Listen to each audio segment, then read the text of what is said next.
Hi, I'm Jake Lloyd Bacon, and I am a lifelong pro wrestling fan. And I'm Alexandra Hoy, a new fan of pro wrestling who was surprised to fall in love with it. It's much more creative than I ever gave it credit for. Yeah, people sleep on pro wrestling, but it's so much more than most people think it is. It's theatrics, athleticism, comedy, and decades worth of larger-than-life characters that I have to catch up on. So what better crash course in wrestling history than WWE's iconic Royal Rumble match? Every year, 30 wrestlers compete in one massive match, and we're watching all of them. We pick a year at random out of our Jar O Rumbles and watch it in real time right alongside you in our enlightening podcast, Me, You, and 30 Other Men.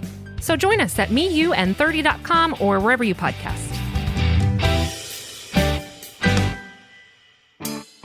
It's the greatest mystery in literary history. A divisive question with highly contested answers. Who was the writer behind the pen name William Shakespeare? Welcome to Don't Quill the Messenger.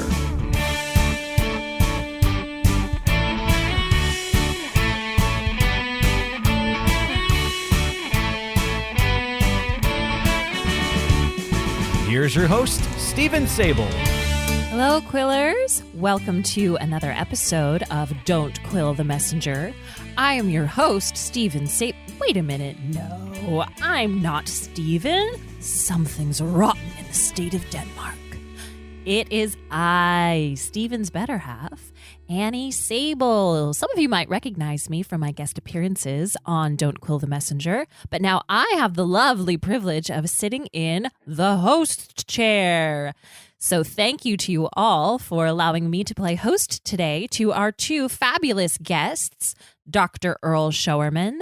Oh, so happy to be here, Annie, and congratulations on your august elevation into the host chair. Thank you. And hello, hubby of mine, Stephen.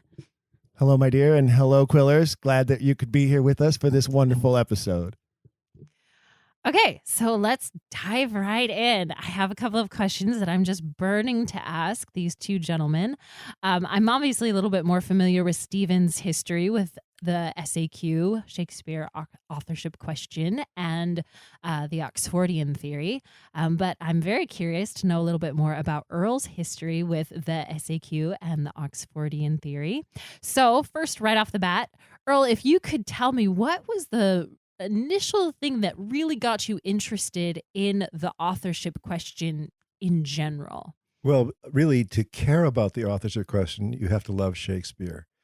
And I was primed after having been a fan of the Oregon Shakespeare Festival for about 15 years before I began understanding there could be a question of the authorship challenge. And it was those experiences in the wonderful Bomer Theater and the other theaters at the festival I really fell in love with the theater and with the acting company that is the national at the Oregon Shakespeare Festival. And for many years, saw every production and sometimes 2 or 3 times and began reading the plays. So I was primed because of a love of the works themselves.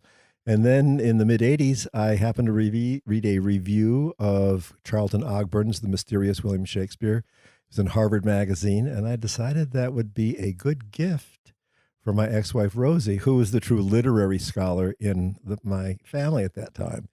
And when I gave it to her at Christmas, she took a look at it, and about half an hour later came back. She said that was the best gift I ever gave her. So obviously the stage was set so that I would eventually become infected with the virus that is that question of who wrote the works of Shakespeare. Did she read the entire book in half an hour? Is that what you're saying? No, I think she had Right? she's naturally a skeptical person. And she always expressed a disbelief that the traditional biography really told you anything about the content of the place, which was so admirable and beautiful and, challenging.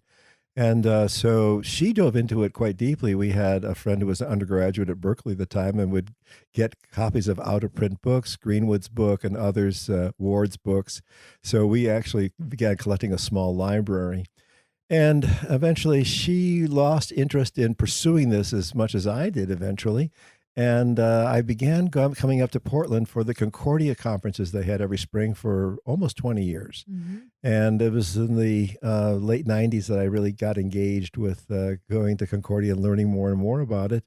And subsequently met all the people who are now active investigators and writers and people who are very engaged in this program. And along the way, happened to make the acquaintance of Patrick Stewart, Derek Jacobi, and Mark Rylance. So it's been a blessed journey, really, Annie. And it really took off the day I read that review and thought, this looks very curious. And of course, the Frontline special was very, very significant in the early years, in the late 80s.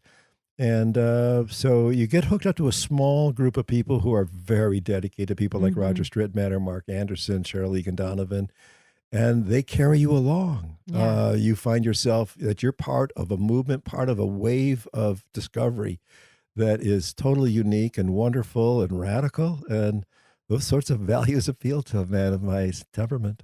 Very good. Stephen, why don't you tell us a little bit about what got you into the Shakespeare authorship question? Well, you know this story pretty well. And basically, it was a friend of mine from high school who had parents that were like that. Those parents, you know, who everybody always wanted to be at their house and everybody wanted that dad to be their dad. And after graduation from high school, I spent a lot of time there still at their home. And one night we were watching a production. It was the production of Hamlet starring Kevin Kline. And I want to say that was like a PBS version or something. I think it was basically a filmed stage production, but without an audience, if I recall, and modern dress as well, production. And there was this, it was the rogue and peasant slave speech, I want to say, and we're watching it, and Mr. Angle, Perry Angle is the name of the gentleman, the father of friends from school. So Perry turns to me and he says, well, you know, Shakespeare didn't really write it. And that was the beginning. Like, that's planted the seed. And he sent me, he gave me the title of the book, The Man Who Murdered Shakespeare, I believe was the title of the book. And it was all about Marlowe being the writer, and that Marlowe didn't really die in that tavern brawl, and it was a staged death, and he went on in seclusion in Italy to write the plays from there and send them into England from his, you know, sequestration somewhere in Italy. And that's what got me started. And then another thing he said to me was, the secret is in the sonnets. And the relationship between the three people in the sonnets helps divulge what's really going on, was what Mr. Angle said. And he said one of the things that you need to do is read the sonnets backwards in reverse order. Start at the end and work your way towards the beginning, which is something I think I want to talk to Hank Whittemore about and see what he thinks about that idea. But that's how it all really began for me. Thank you. Okay, so next question. So Earl, let's say you and I are at a party and we're getting talking, and I'm a person who has never experienced anything about the Shakespeare authorship question before, or Oxfordian theory, anything at all. I'm brand new. And you and I get to talking, and somehow the topic of conversation comes up, and I go, well, so why Oxford? Why is it him? What would be the first thing that you would want to say to somebody that obviously that's a very general question, but what do you think would be that best response to that type of question to get somebody like me who's brand new but obviously intrigued to, you know, think, why Oxford? Well, I certainly would preview any comments on Oxford by saying, well, the real question is how long we've had doubts about the traditional attribution.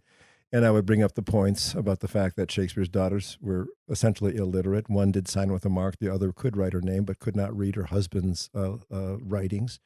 And I would mention the lack of documentary evidence that attaches him to the writing of the plays, and that a great number of very interesting people, including Mark Twain or Freud or other actors who are active today in dramatic culture, have expressed skepticism about the traditional story. And I said that Oxford seems to fit the best profile we've been able to evolve about how these works were written. And then it's been 100 years now since the first book was written on about him as the potential author.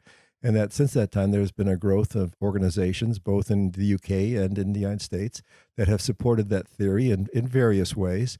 And that there's a very active, engaged people who are doing research and expanding our understanding of the content of those plays, how they are really quite political in ways we haven't seen in the past, or how they reflect a deep knowledge of classical literature in ways that have not been traditionally recognized because of the limitations on the traditional biography. And I would just say, well, listen, I have a very short essay I've written. It's only a couple thousand words. And I will be glad to email it to you. And you can if you have any questions, let me know. But I don't push it. I don't push hard, especially if somebody expresses resistance to the argument. I've been known in my own home as the designated Oxfordian. Okay, I'm willing to take the insults. Okay, so I think I'm amused by people's resistance, and then I'm enchanted by their openness from time to time. And you find people who are willing to do a little bit of reading will acknowledge that this is a legitimate and highly creative possible new interpretation of the origins and the interpretation of the works themselves. Well, I'll be sure to give you my email address because I would like to receive a copy of that essay Done deal, before girl. the day is done. I know for me, it's hard to sit down and read an entire large book, but I can pick up little tidbits here, little essays, things on the website, articles, this podcast, which has really helped me to piece by piece add on my knowledge of the Shakespeare authorship question and the Oxfordian theory. And it sounds to me like what you're saying is that first off, before you answer the question, why Oxford, you have to kind of dive into the question of, well, why not Stratford, right? Right. So Stephen, same question. We're at a party and I ask you, hey, why this Oxford fellow? What would be the single most important response you would give to me? Well, if it were you, the first thing I would do is take you off into some secret room somewhere alone where we could have this further discussion in a more intimate setting. That would be my first inclination at the party, this theoretical party that we're at. I'd be like, well, if you really want to know, follow me. There's got to be a bedroom somewhere around here. Creeper.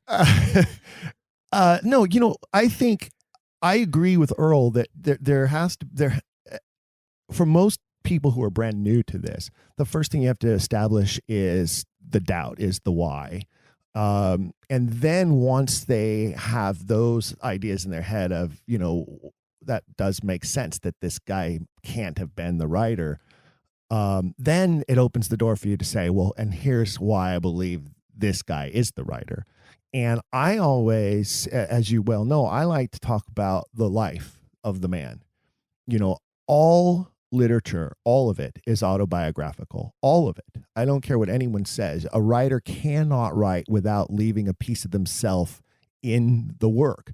And so that's the thing I start with. And then I usually will talk about things like Twain and how we know that Twain wrote Twain because it mirrors his life, Huck Finn doesn't exist if Mark Twain doesn't spend life on the Mississippi River as a riverboat captain. It's just not possible. So those are the types of things that I like to kind of pull into it. And unfortunately, sometimes it's difficult to have that conversation with people if they're not well read. And one of the things I think that we run into as Oxfordians too is when you're talking to somebody who is a staunch Stratfordian, you're oftentimes having a discussion with someone who is incapable of understanding what you're putting forward as an Oxfordian because they literally don't know anything about Oxford's life. And that becomes part of the hurdle that you have to overcome, is to say, okay, well, I need you to learn a little bit about this guy. And once you learn a little bit about this guy, you'll understand what I'm talking about. So I think that that's a big aspect of it. And if they've done no reading on it at all, that can be a detriment to the conversation. Sometimes it's an advantage to the conversation. But you can also end up in a room all by yourself if you push too hard, like Earl is saying. You don't want to be an obnox. What did he call it? An Oxfordian. I like that. I wait to receive that ad hominem attack at some point from a Stratfordian who does not want to talk about this any further. Awesome. Thank you. So Earl, you touched upon it in the last question about the fact that Stratford's daughters were illiterate, and there's little pieces of like tidbits for me that on my journey and having the relationship that I do with Stephen that I've just added into going, hey, wait a minute, that doesn't seem right. Or certain things that he's told me about Oxford that I'm like, oh, that seems to match up a lot more. So what would you say if you could pick one piece of evidence that you would say is the clincher that makes it go, it can't be that man and it's got to be this man? Oh boy, you're asking me to look at a mosaic and figure out the most critical tile that's been laid down. I would have to say That's a great metaphor, by the way. I love that metaphor. Fabulous. my personal deep dive has been looking at Shakespeare's use of Greek dramatic sources. Mm-hmm. And I would, in my own case, from my own sense of acknowledgement, say that it is his knowledge of those untranslated Greek sources that is so remarkable and woven into the canon so seamlessly in the way that he reinvented classical theater in a new way during that burgeoning period, that decade-long experience in the late 1590s. And so it seems to me that is the thing that hooks me. I think Shakespeare's Italy is the other thing that really drives it down deep. And in particular, you look at the topicalities and the names he uses and the origins of Shylock. I did some research on that some years ago, and it appears to be based on a man who was actually going to the same church as the Earl of Oxford in Venice in 1575 and 76. Oh, wow. Yeah, a guy named Gaspar Ribeiro. I will Okay. send you that article as well, Yeah, Annie. So, please. want to get you hooked on this one because I do think there's sufficient topical allusions and political commentaries that definitely take it outside the ballpark that Shakespeare from Stratford could have been playing in. He cannot insult the Queen as Titania as he seems to have done in Midsummer Night's Dream. In as much as, I believe that case. And you don't find that in the traditional editions. And we've had conversations about this on Don't Quill in the past. But it's those very dangerous allusions, I think, that really seal the deal for me. And Hamlet, of love course, it. is the other play where the political content is staring you right in the Right in the face. face. Yeah. Yeah. I love it. The dangerous solutions. And for those of you who have not listened yet, I think it was a few episodes ago, Stephen and Earl got into a great conversation about the Greek allusions in Macbeth, the Scottish play, which I thought to be very fascinating. So if you haven't listened to that episode yet, please make sure you do so because that touches into what you were just saying, Earl, about the Greek allusions. Stephen, what's your clincher, the big piece of evidence? Well, I don't have the advantage that Earl has of like I'll email you a scholarly article that I published because I don't have scholarly articles. I do direct people to like the YouTube videos on occasion. That tends to be palatable for people.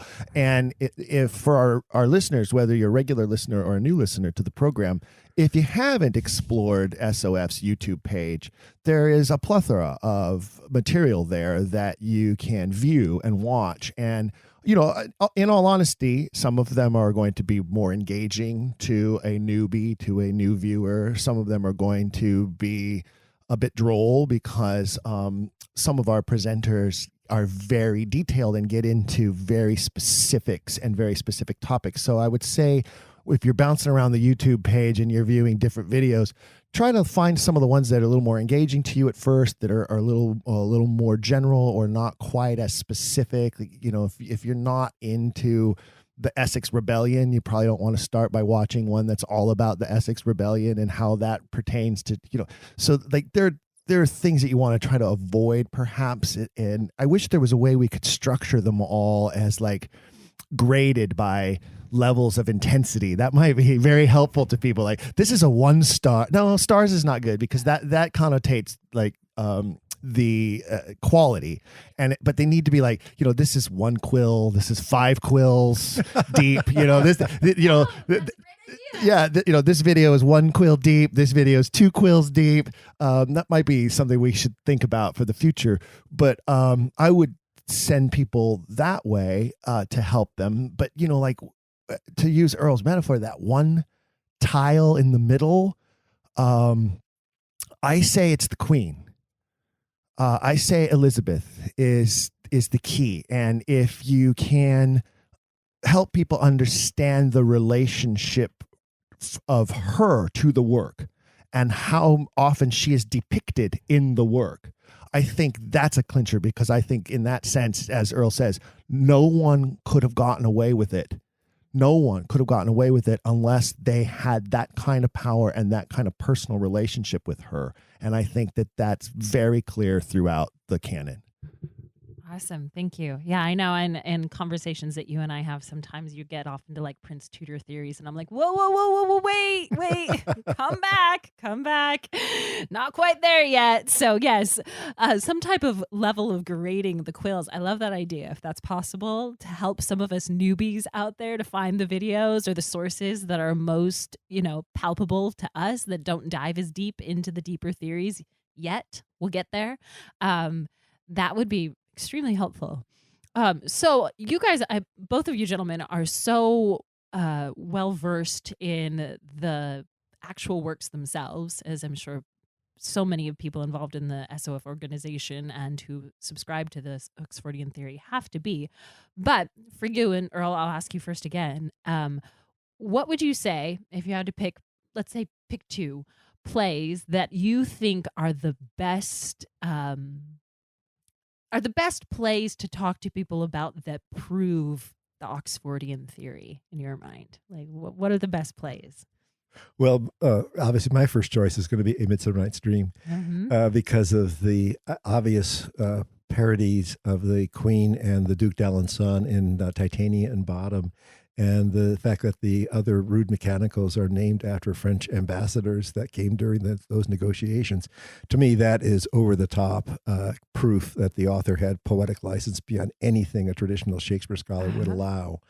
And on the tragic or historical end, I'd probably have to go with Hamlet, because it is so autobiographical.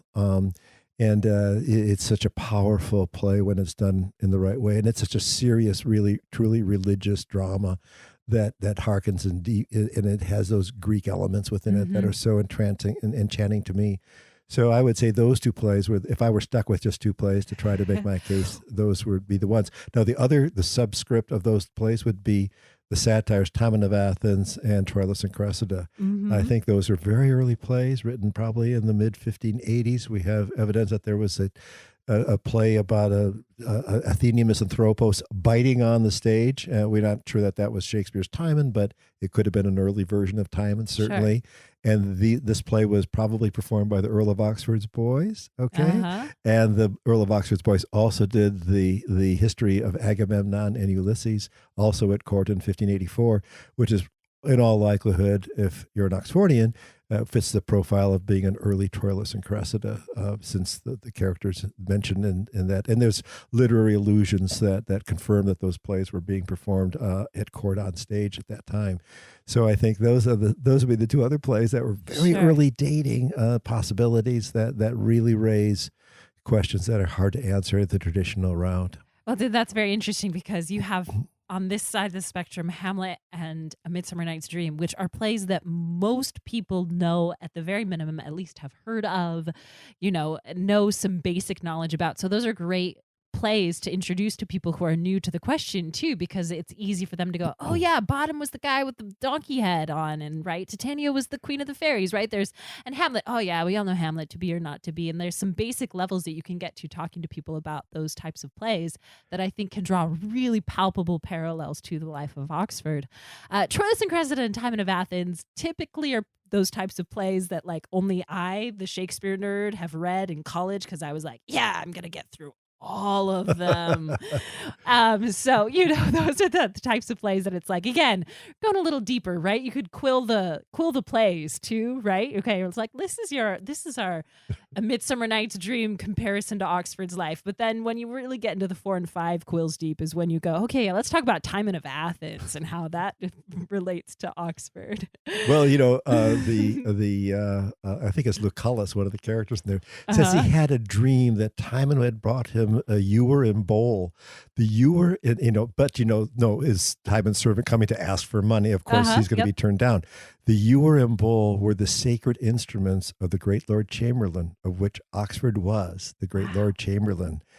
So there's a specific allusion to a device, a sacred device that's used during the coronation that the Lord Great Chamberlain, then filled by the Earl of Oxford, would have had in his possession. And he did receive a ewer and bowl as a gift from the Queen a few years prior to this. It was a disappointing gift, apparently. He expected much more from her.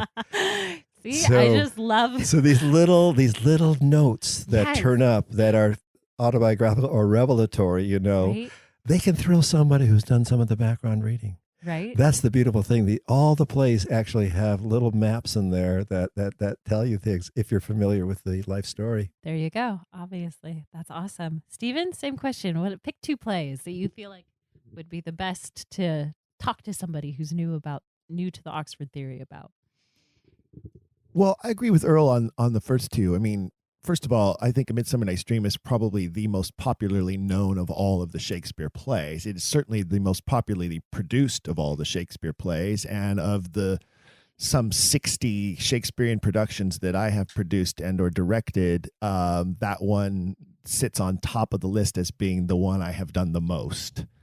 And it does look like, and I think this is probably true for most Shakespearean directors and Shakespearean actors, you will do it forever. Like you will never be done with that play, because it's looking very much like I'm going to be doing another production of it at some point, probably within the next year to year and a half, ironically.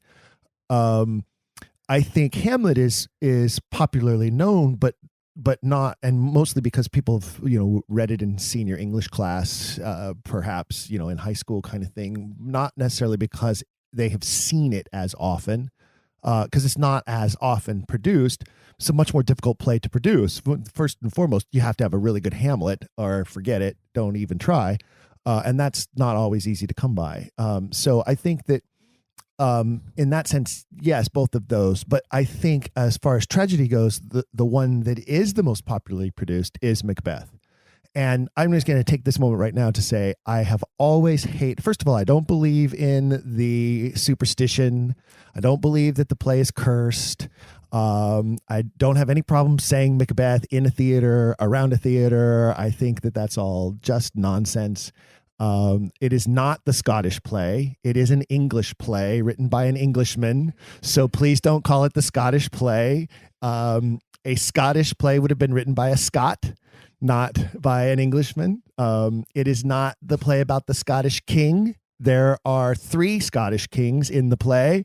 So which Scottish king are you talking about then when you say it's the play about the Scottish king? No, it is Macbeth. And I think it's one of the ones that people have seen the most because it gets produced a lot. One of the reasons why it has that stigma about it as being cursed is because it gets produced so often. And oftentimes, if you look at the history of the production of that play, it is a play that theaters will bring out at a time when they are either struggling or just starting off.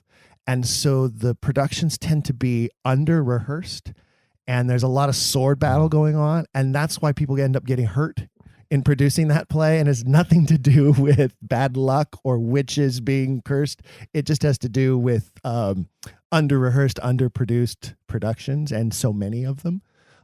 So I think that's definitely one of them. And now you referred to the recent episode that Earl and I did together on that play. And now there's I have more ammunition with regards to that play to point to it as being much deeper in its literary sources and knowledge than people first give it credit for. And the bird illusions, for instance, that Earl and I talked about in that episode help to really demonstrate how that play is more than it appears. So I would say that that's a good one to use.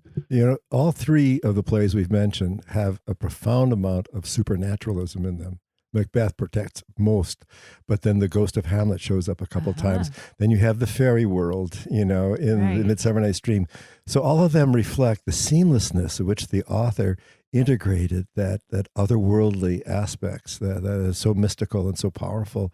He is unique in that way. Seneca did not write good tragedies with ghosts in them. The ghosts gave a prologue. These were like closet dramas, So the introduction of such, powerful supernaturalism into those three plays, from a comic to a tragic end of things, is part of a reflection of the great power that the author wielded and who could seamlessly make this kind of integration work. I smell a topic for another podcast episode, Shakespeare and the Supernatural, coming up. Yes, maybe. Okay, all right.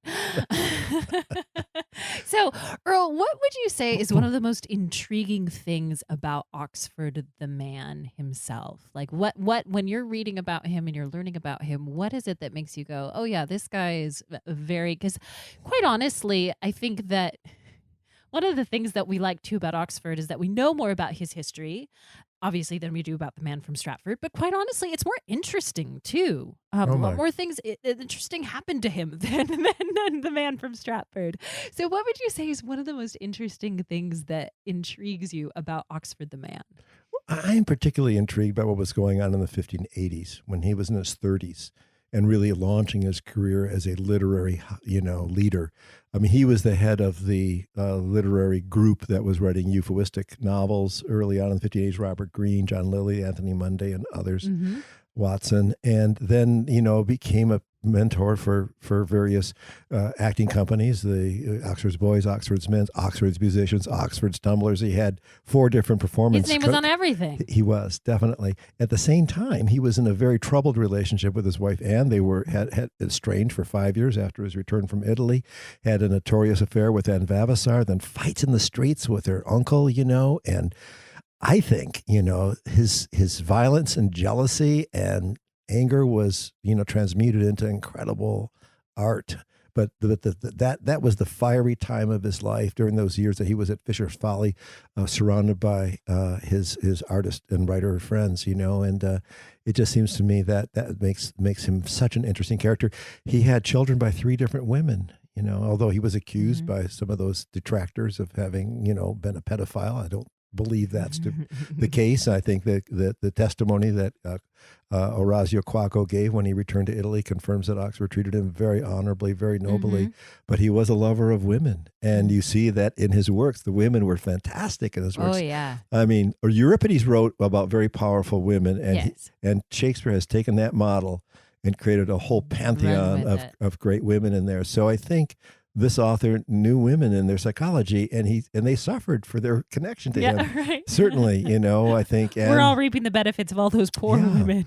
No, really, I think that he was arrogant and troubled, and his downwardly mobility magnified the crisis in his life from time to time. He may have been bipolar for all we know, but he went through periods of time, and it appears to me that he was highly creative, and then there are other times when he was highly alienated from the people around him. So I find him such an interesting study. So that's the time of his life that interests me the most, is the launching of this whole creative episode in the 1580s after his return from Italy. Very nice. Stephen, what about you? Well, I think he's one of the most fantastic protagonists of history who has been so neglected as a subject of story. And I've said it before on this program, and I'll say it again right now. His life is a magnificent movie waiting to happen that has not happened. And I've long wondered why. Like, even if you separate this whole aspect of him, that he is the top candidate for being the true Shakespeare, and you just tell his life story, it is one of the most compelling life stories in all of biography, I think, ever, not just through the Elizabethan era, but I think ever. He's a fantastic study in human emotion, in human frailty, in he's a perfect, like I say, he's a perfect protagonist. And so I think that in itself is a big part of it. one of the reasons I believe that he has not been the subject of a major film or a series, he'd make a great HBO series. But I think one of the reasons that has not happened is because anybody who has studied him finds that they cannot study him without this coming up, without the idea that he could be and is most likely Shakespeare coming into it. And so they're afraid to tell the story without that aspect, but they're also afraid to tell the story with that aspect. I think that's part of it. But I think that's going to change. Someone somewhere in Hollywood in our lifetimes, I'm certain of this, is going to determine it's time to tell his life story. And I don't mean like the film Anonymous, where it wasn't his life story. It was a small snippet of his life and the possibility of him being Shakespeare. But I mean actually telling his story, finding the right actor who can play him at age 10 when he is just a young student, that can play him through those younger years of losing his father and becoming a ward of the state, and then play him through his teenage years when he's in school and he graduates from Cambridge at 16 years old and goes into Gray's Inn and studies law. Like, I think if you go from there all the way through to his death, at, I think, what was he, 54 years old, I think. That 54 years is a magnificent story that needs to be told, and it needs to be told on film. So I think that's part of why he's so intriguing. And I think Earl used the word arrogant. And you know this because you're my wife, and you know that I love to make this distinction because I make my living with words. I say no, he was not arrogant at all. He was instead vainglorious. And the difference between those two words is very important, because somebody who is arrogant is somebody who is a braggart or claiming to have abilities or prowess that they actually do not have. And somebody who is vainglorious is that way, but they've got everything behind them to back it up. And he certainly did have everything behind it to back it up. And I think that's why he was hated so much by so many people too, is because he wasn't arrogant. You couldn't just dismiss him as arrogant. He was a vainglorious bastard. Awesome. This thought just occurred to me, and perhaps one of you gentlemen can maybe even steer me in the right direction if this has already been done, or perhaps this is something that could be done somehow. I would love to see, and I know this is one of the arguments that sometimes Stratfordians or people who have, inclinations to, just shut aside the Shakespeare authorship question in general, is the timing of the writing of the plays. And they're like, well, no, how could that be? Play was written in this year, and it was, that was after he was dead, and all of that. Is there a way that a timeline of his life could be matched up to a possible timeline? Because obviously the argument against the timeline is that it's all just conjecture anyway. We really don't know exactly when all of the plays was written. Is there a possible timeline that could be fathomable of when Oxford would have written all of those plays that could be matched up to Oxford's life? Well, I think that there are books coming out right now that are very interesting in this regard. Ramon Menes's book, the Shakespeare, the Apprenticeship, Shakespeare's Apprenticeship, looks at the plays that were written for the Queen's Men that are the apocryphal plays that end up being Henry IV, Henry VI, and King John, and the True Tragedy of Richard III, and these other plays that eventually became part of the acknowledged canon. And the dating of those plays certainly is from the 1580s. Kevin Gilvary and his co-editors have put together a wonderful collection that's no longer available in print edition called Dating Shakespeare's Plays, but is freely available online to any Don't Quill the Messenger subscriber. They can just go Dating Shakespeare's Plays, UK, and they will get access to that. Now, Kevin gives several chapters talking about the methodology of dating plays. Now, the traditional dating goes back to the time of Edmund Malone, almost 200 years now, that he established what is arguably the pattern that we accept today as dating. When were the plays written? When were they first performed? When were they registered with the Stationers Guild? When were they actually published? what evidence do we have? What letters reference to having seen a production of this play at the Globe or Blackfriars or some places like that? So there's a variety of means by which you can date the plays. Plus, there's the so-called stylometric analyses that conflict sometimes with what we assume to be the sequence of which the plays were written. So it's a hodgepodge. And the more you read about it, the more you realize there's grave uncertainties as to the traditional dating. For instance, I'll just give you one classic example, which is used by Oxfordians all the time, and that is the dating of Hamlet. Now, we do know that there was a 1603 first quarto that was published. There's only one copy of that first quarto in all existence. We would never have known that there was an early version of Hamlet until somebody turned that up 100 years after, 100 years ago. So we realized, oh my God, the first version, which is only half the length of the second quarto, which was published in 1604. And yet we have, the introduction to Robert Greene's Menaphon, Thomas Nash's comment on Hamlet's whole tragical speeches, and referring to the ghost, and 92 and 96 and other years in which there's references to a play called Hamlet that was performed with Titus Andronicus and the taming of a shrew. So, you have a whole literary chain of evidence that there was a Hamlet. Traditional scholars will invent the fantasy of the Hamlet, and then they invent the attribution to Thomas Kyd. That's all fantasy. That there's no evidence that Kyd wrote a play called Hamlet or what became the Hamlet or some other author. We don't know, but there was probably an early rendition of Hamlet in 1589. Almost 15 years before the play was thought to have been written. So the uncertainty of the dating is really obvious when you look at the literary evidence that there was an early version of Hamlet being produced by documentary evidence at a variety of venues throughout the London area during the 1590s. So, you have... I can just tell by hearing you speak about it, an immense amount of knowledge about the dates and the timeline already of the plays. Do you see any red flags with what would be the proposed timeline of when Oxford would have written the plays? Is there anything that makes you go, we're not so sure about that one, but we're so sure about these ones that anything that could be one of those? If a Stratford person came in and was like, well, what about that? How can you explain that? And we'd be like, well, we're not so sure about that one. Well, they do that all the time, right? So they say that there are references in Macbeth that are to events, like for instance, Stratfordians believe that the porter in Macbeth makes reference to the gunpowder plot of 1605, which is a year after Oxford is dead.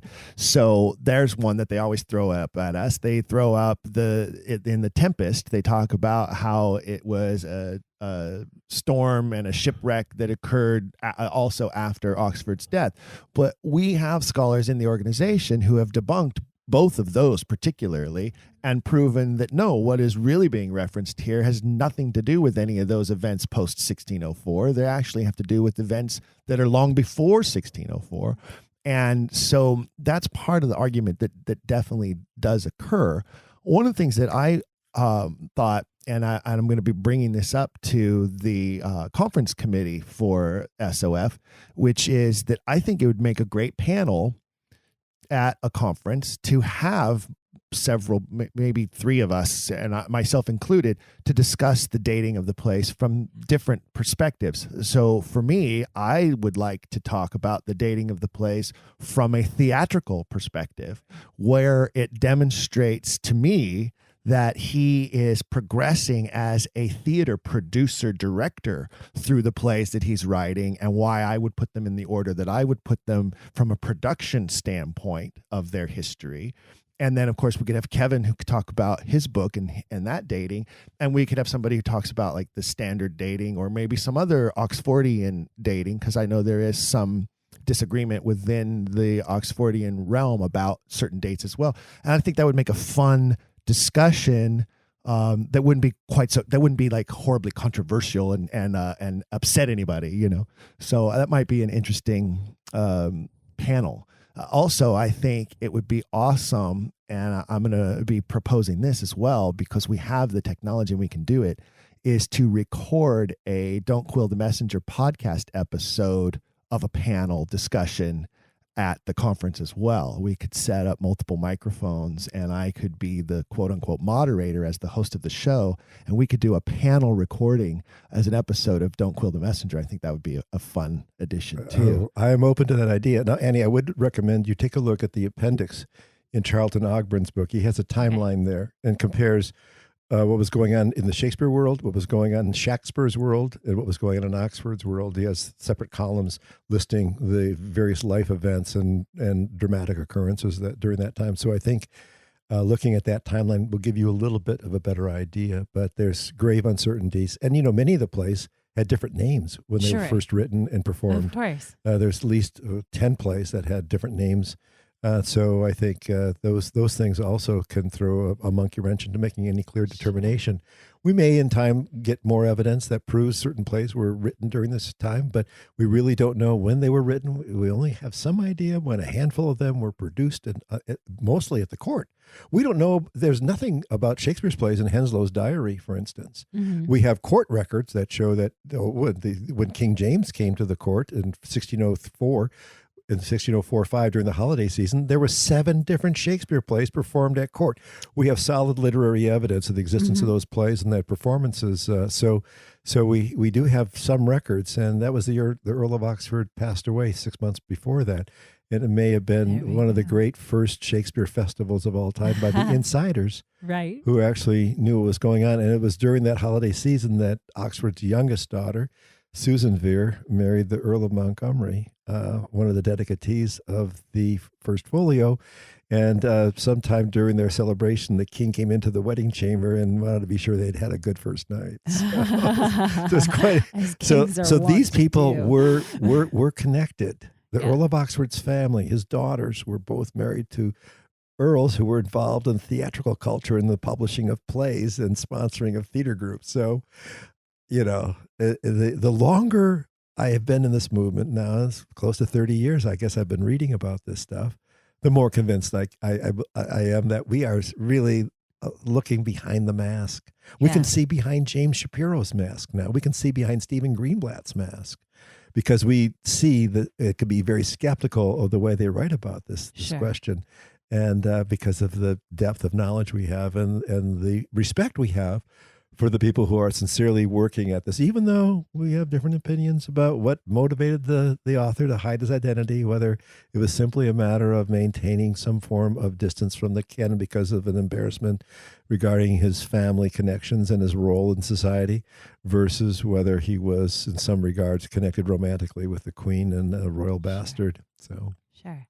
Okay. So this probably would be my final question, but it's kind of like a genie in a bottle type of question, which is, all right, you get the chance to go back in time and sit down with none other than the 17th Earl of Oxford himself, Edward de Vere, and you get 3 questions to ask him. Okay?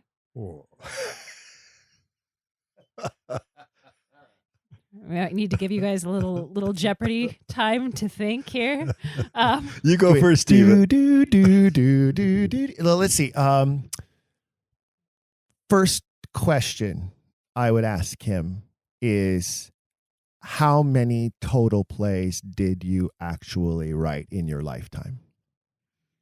That would be my first question. Because I believe that there are many others that we're not aware of that are lost to time. So that would be the first question I would ask. The second question I would ask is, who truly was the greatest love of your life? And I think that would answer a lot. And then the third question I would ask is the Earl of Southampton your son?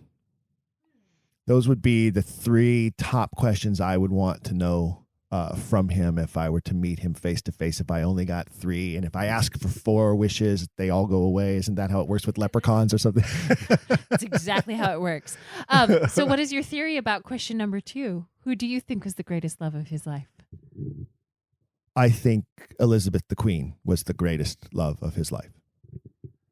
And I believe when we talked earlier about like what plays really point to, one I did not mention is I think Antony and Cleopatra is one that really needs to be looked at and really examined, because I believe what you see in A Midsummer Night's Dream is the love affair between Elizabeth and Edward in Titania and Oberon. And I believe that what you see in Antony and Cleopatra is the love affair between Elizabeth and Edward as Antony and Cleopatra. That's what I believe. Awesome. So, Stephen, you've obviously thought about that before, because you jumped right in and you're like, yeah, I know exactly what I would ask him. Well, that was sort of and God rest him, because he just died this year, but that was sort of your James Lipton moment right there, right? And I always, when I saw that he died, I was very sad, because one of my bucket lists was to be interviewed by James Lipton someday. And when he asks that famous question he would always ask at the end of every interview, if there is a God, what do you hope he'll say to you when you meet him? My answer would have been, the real Shakespeare is... Absolutely. Wow. All right, Earl, you've had a little time to think Whoa, now. time travel is something I'm not quite familiar with, but I'd like to be sitting around the table in 1584 or so at Fisher's Folly with his entourage around them, and I would just like to listen in on their conversation. Sure. And I would ask him, what about those sonnets? Tell me about the sonnets. Where do you get all this pain that I see in the sonnets? Who is the dark lady? I have my own ideas, but I think I'd love to know that. Then I guess I would ask him, what happened with you and Anne, his wife? What really went down? That's the painful part of my thought about him, is his reckless abandonment of his wife. Yeah. I understand the collapse of his finances. I know he was being ripped off between the Queen and Leicester and others, and his own profligate ways. I would ask what happened with him and Anne, because his person, and I would say, and the other thing is, do you have any idea how you will change the world? I love it. I wondered if he even imagined the reach of his mind and heart in his art that would stun the world for hundreds of years to come. I mean, I would like to know if he had any notion of what might actually come down. I love how philosophical your questions are, and how they could lead to so many other questions too. But I'm also very interested that neither one of you mentioned asking him, why did you cover it up? Why would you write all these works and not want the credit for it? I mean, for lack of a better term, as you're coming in from this time traveling scenario that we're going into, wouldn't you want the opportunity to ask him, why is it covered up? What is the real reason why we can't know that it's you? So what are your theories on that? Why is the real reason we can't know that it's him? Well, I think that's interesting. And yeah, you're right. That would be a great question to ask. But I think one of the reasons why I wouldn't waste one of my 3 questions on that is because I have a pretty good grasp of what I believe is the reasons for a pseudonym. I think when you look at the time period, and you look at it as the golden age of pseudonymous writing, I don't think that there's a question as to why use a pseudonym. I think a lot of people were using pseudonyms, and a lot of them for the very same reasons that he used a pseudonym. I might ask him why the name William Shakespeare, but I also have my theories and beliefs on that as well. I mean, I believe he was being punny. It was his way of being witty, not unlike when Samuel Clemens chose Mark Twain. He chose Willie Shakespeare for a reason, and it was all about the symbolism of that's what a writer is. A writer is a Willie. That was a slang term for poets at the time, and that has to do with Orpheus taking the willow branch with him down into Hades to try to retrieve the soul of Eurydice. So there's that. And then you've got the Shakespeare, which is so obvious, the Pallas Athena reference. So I think there's that combination of, him just being funny and clever, and also the fact that he was the court's champion spear shaker. He was the queen's joust champion. No one could beat him. And he was so vainglorious, he goes into Italy and literally stands there in the middle of the square and says, I'll take on all challengers, any one of you, come challenge me. And guess what? Not one person stepped forward to challenge him because his reputation as being so damn good at it had already preceded him into the continent. So, I mean, I think that that's a part of it too. He's like, yeah, I'm the spear shaker. He was also a really good tennis player too, which I probably would say that there's probably some carryover there that, waving that racket around was also, he's the spear shaker. And you don't want to, it's that famous incident where he and Sydney had a big old fight over who gets to play on the tennis court. Or it was about the French Duke, whether you supported that or not. The tennis was merely the symbolic moment. But all the French ambassadors were present and watched the argument. I would ask him also, are you really Robert Greene? Is Stephanie Hughes and Nina Green and Bob Prechter right that you were also Robert Greene? Because he's very cool. I love Robert Greene. That's one of those things that I'm not familiar with at all. So there's a 5-quill topic right there, Robert Greene. I'll have to learn a little bit more about that.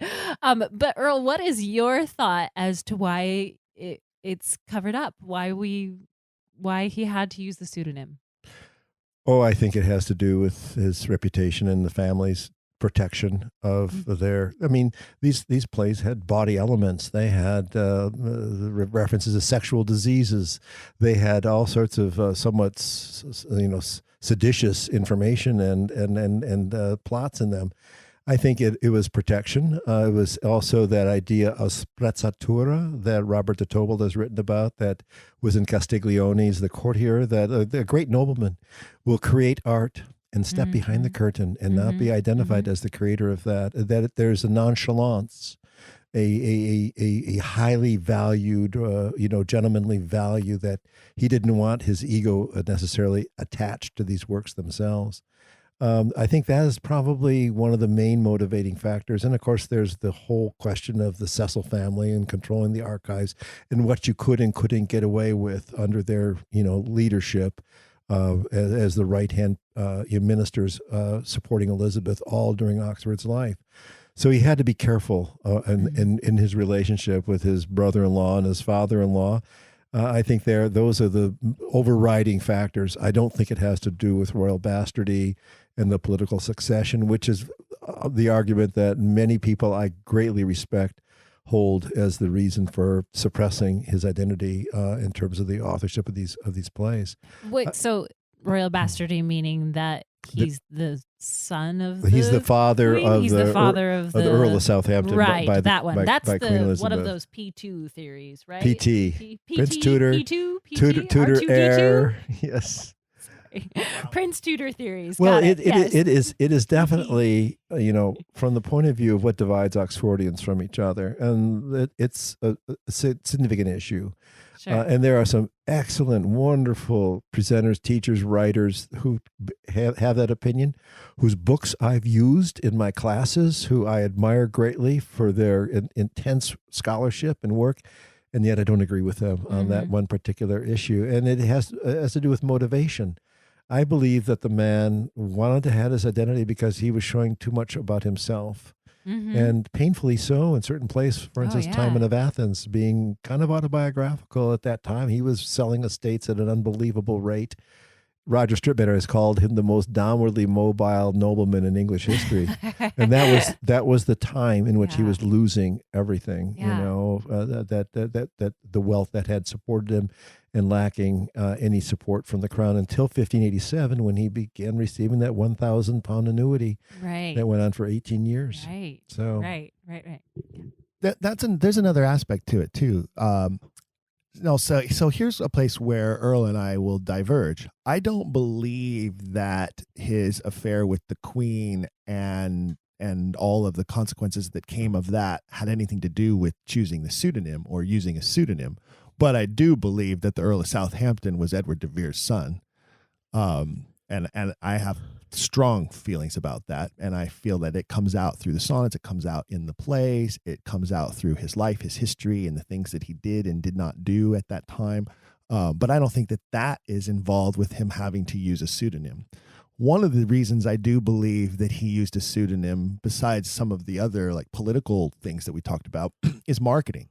Now, that's something that I know a little bit about because that's how I make my living, is in PR and marketing.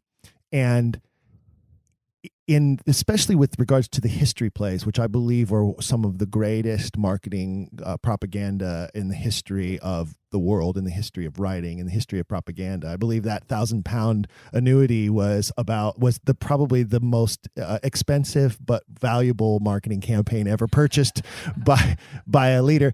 And so think about that for a second. So if a nobleman, the second oldest title in England, is the voice behind these plays, what kind of credibility do the plays have, right? If it's a commoner producing the plays, if the people who are absorbing this propaganda believe that it's coming from one of their own, they're going to be more likely to subscribe to the themes of the propaganda. Right. So if it's coming from the aristocracy, well, of course, the aristocracy supports the queen. But if it's coming from just your average Joe Englishman, then it's coming from one of us. And so now we all support the queen together. I think there's an aspect of it that's that as well. And I think that's one of the reasons why Mark Twain chose Mark Twain, too, was marketing, was to make sure that his books would sell better. And so I think there's a part of it that's involved in that. I love it because every time I talk to you, I feel like I just get a little bit more and a little bit more. And I've not ever heard, there's plenty of things that we've talked about before in this whole grand authorship question and Oxfordian theory, but I've never heard you mention that marketing scheme before in that way, in the sense of that the people would support more a commoner. And that makes a lot of sense. And I love that I could just get more and more tidbits from you every time we kind of dive into these questions. I mean, obviously, then I'm talking to Earl, I'm getting so much because I haven't had a chance to talk to Earl about this before to this degree. So this has been super enlightening for me as a new Oxfordian to kind of get and glean more and more information from the two of you. And I love, Stephen, that even though I can be living with you and hear more and more about Oxford all the time, that I still pick up on new things that just, I think, seal the deal a little bit more all the time, that he's the guy and that his story is incredible, like you say, and that the greatest pieces of English literature are written by this man. And so that's pretty much all the questions that I had for you guys. Is there anything that either of you really want to say before we exit for this fabulous episode? Thank you so much for inviting me to join you two in this discussion. We are near neighbors out here in the Applegate Valley. Mm-hmm.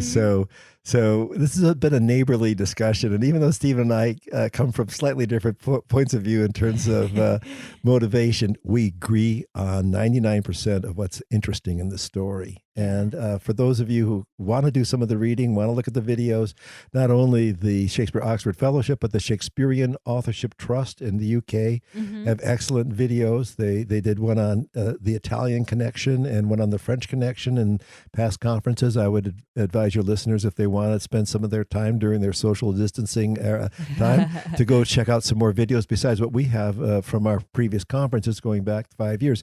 The resources that are available to your listeners these days, that are available online, weren't there even 5 years ago. So we are cutting into new territory with these productions, and this podcast is so wonderful.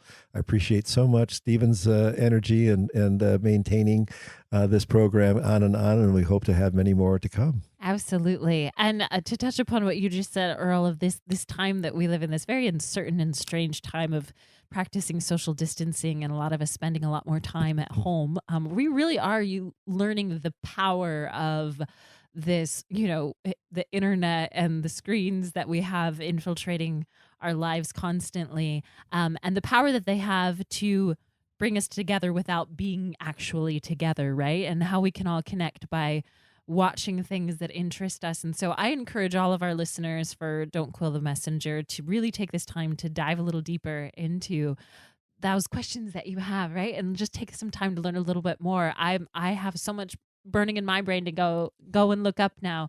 Now that I'm spending less time with people and more time in my own space. And this time now more than ever, we realize the power of these questions and asking questions, right? Excellent. Stephen, anything that you'd like to say? Well, I do know that everyone should visit the Shakespeare Oxford Fellowship website. That's shakespeareoxfordfellowship.org, and that's where you will find a lot of resources and a lot of different information that you can find there. You can go to the SOF YouTube page, as we mentioned earlier. There are more conference videos still to come from our previous conference that we held back in October in Hartford, Connecticut. So there are more videos that will be being released from that conference. We also just recently held the big Shakespeare Identified Centennial in Washington, D.C., and there were some recordings of presentations that were made there as well that will be coming forward as well for future viewing. So yeah, there's a lot there. I really do like the idea that we need to sort of grade them by depth, and in some way, I think that's actually a really good idea. So we'll have to see if we can do something to that degree and look into that. We could have a Siskel and Ebert program and just go through the list of the various conferences and thumbs up, thumbs down. I don't want to insult any of our members who have given presentations that way, but that's why I said we don't want to use like a star rating system. But I do think it would be okay, and I think all of our scholars would be fine with us giving them sort of a rating on how deep of a dive is it into this topic with regards to what your level of scholarship as an Oxfordian is. A lot of our listeners are new Oxfordians or new to this whole concept, and this is their white Zinfandel into this. It's their gateway drug, as it were. And so I think, some of us get deeper and deeper and further. And, when we go to the conferences, there are many of us who don't want to miss a single presentation because there's always going to be something in each presentation, regardless of how detailed or complex the presentation is. But also I have talked with conference attendees from year to year who have said, sometimes they get lost. Sometimes they're listening to a presentation and it's completely beyond the level of research they have done to date on this topic. So I think that's an interesting concept, is to kind of go with, there are books that I think some of us would say, well, here are the first few books you want to read, and then get into these books, and then get into these books. I did an episode on that very recently where I just went through my own personal library of books and talked about which books I think were the way you kind of wanted to approach it from my perspective. So I think that is a great roadmap to this. But as Earl mentioned, thankfully we have this technology and we have these venues. We have this podcast series. We have the YouTube channel. We have the internet resources that are now available that did not exist, even as you say, as little as 5 years ago. And when you think about that, what that's doing for the movement and what that's doing to bring new eyes on this, I've said this before, and I firmly believe this. We are on the verge of a paradigm shift with this, and I think that it's evident when you look at how many scholars that were staunch Stratfordians who are now already moving towards the middle with the whole group right idea, that it was a group of writers working together. And the more of them that start to tend to lean that direction, the better it is for us, because I agree that there were a group of writers involved, and I know who their boss was. Their boss was Edward de Vere. Absolutely. Well, I love that. Thank you guys so much for being here and for taking this time and letting me sit in the host seat for a change and just ask questions, because that is the theme of this show, after all, is to keep asking questions. So now more than ever, keep asking questions, and don't forget you can get your swag at Dragon Wagon and all of that fun stuff. I'll let Steven send us out, but thank you all for listening today, and it's been my pleasure to host you, Earl, and you, Steven, for more of Don't Quill the Messenger. You did great, love. You were awesome. And this is going to go down in history as one of the best episodes in the series. And if you have not already streamed all of our other episodes, there are now more than 26. I think we're somewhere over 30 different episodes now of the series. So stream away, especially if you are stuck at home during these social restriction mandates that we are living under currently in this strange time. It's not unlike 1592. When plague swept through Elizabethan England, and that might be a good topic for a future episode as well. So watch for that. I happen to know a doctor who I think might be able to share some ideas and insights into that parallel and comparison. But yes, as Annie said, please be sure to support the program in other ways. Go to dragonwagonradio.com, where you'll find, if you're a podcast listener, you'll find a whole series of other podcasts there that are on the network that are just as enjoyable and may be interesting to you. So please go visit dragonwagonradio.com. You can get your swag on at Dragon by going to the podcast store there and ordering a Don't Quill t-shirt or coffee mug or whatever suits your fancy to help spread the word and share the podcast with others. Please do give us a rate and review on any of the streaming sites that you use, whether that be Apple iTunes or Spotify or wherever you are gaining access to our program. We would love to hear from you as well. We do love to receive input and feedback from our listeners. You can email us right through the Dragon Wagon Radio website. So we love to receive those emails from you, to know that you're out there and that you're listening, and to give us your ideas about what you'd like to see or listen to further in further episodes of the program. Thank you for joining us, and remember that the program is sponsored by Shakespeare Oxford Fellowship, ShakespeareOxfordFellowship.org. And keep asking questions. If you've enjoyed today's episode, please leave a rating and review in your podcast player. For even more, visit our website, don'tquillthepodcast.com. There you can find official merchandise in our shop, as well as a link to our Patreon. This show is made possible by people like you. We hope you'll consider showing your support by becoming a monthly patron, where you'll receive bonus material and tons of exclusive perks. You can also join in the conversation on our Discord and by following us at Don't Quill the Pod on all social media. All of this can be found at don'tquillthepodcast.com, don'tquillthepodcast.com.